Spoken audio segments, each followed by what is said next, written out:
ജ്ഞാനത്തിൻ്റെയും പരിജ്ഞാനത്തിൻ്റെയും അറിവിൻ്റെയും വിവേകത്തിൻ്റെയും ആത്മാവാണ് പരിശുദ്ധ ആത്മാവ്. സകല സത്യത്തിലും വഴി നടത്തുന്നവനാണ് യേശു.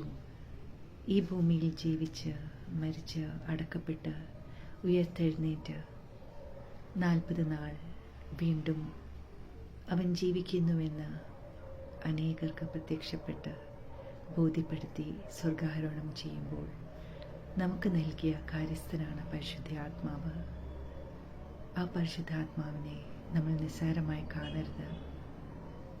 ആഴമേറിയ ബന്ധത്തിൽ പരിശുദ്ധാത്മാവുമായിട്ട് നമ്മൾ ഇടപെടണം, അതിനുവേണ്ടി പ്രാർത്ഥിക്കണം.